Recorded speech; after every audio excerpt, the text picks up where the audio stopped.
Russian president Vladimir Putin ഡിസംബറിൽ India സന്ദർശിക്കുമെന്ന് നേരത്തെ തന്നെ റിപ്പോർട്ടുകൾ പുറത്തു വന്നിരുന്നു. ഇക്കാര്യം ഇപ്പോൾ കേന്ദ്ര വിദേശകാര്യ മന്ത്രാലയം ഔദ്യോഗികമായി തന്നെ സ്ഥിരീകരിക്കുകയാണ്. പ്രധാനമന്ത്രി നരേന്ദ്രമോദിയുടെ ക്ഷണം അനുസരിച്ചാണ് റഷ്യൻ പ്രസിഡന്റ് വ്ളാഡിമിർ പുടിന്റെ ഇന്ത്യ സന്ദർശനം. 23ാമത് ഇന്ത്യ റഷ്യ വാർഷിക ഉച്ചകോടിയിൽ പങ്കെടുക്കുന്നതിന് വേണ്ടിയാണ് ഡിസംബർ 4-5 തീയതികളിലായി അദ്ദേഹം ഇന്ത്യ സന്ദർശിക്കുന്നത്. ഈ ഉച്ചകോടിക്കിടെ പ്രധാനമന്ത്രി നരേന്ദ്രമോദിയുമായി പ്രത്യേകം ചർച്ചകളും റഷ്യൻ പ്രസിഡന്റ് നടത്തും. ഇതോടൊപ്പം തന്നെ രാഷ്ട്രപതി Droupadi Murmu Russian president Vladimir പുടിന് വിരുന്ന് നൽകും.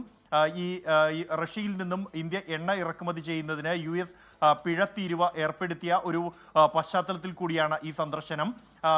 ഈ ഒരു നടപടിക്ക് പിന്നാലെ ഇരു രാജ്യങ്ങളും തമ്മിൽ കൂടുതൽ അടുക്കാൻ ഇടയായിരുന്നു. ഒപ്പം തന്നെ ഈ സന്ദർശനത്തിനിടെ റഷ്യയുമായി പ്രതിരോധമടക്കമുള്ള വിവിധ മേഖലകളിലെ സഹകരണം മെച്ചപ്പെടുത്തുന്നതുമായി ബന്ധപ്പെട്ടുള്ള ചർച്ചകൾ ഉണ്ടാകുമെന്നാണ് വിദേശകാര്യ മന്ത്രാലയ വൃത്തങ്ങളിൽ നിന്നും ലഭിക്കുന്ന വിവരം.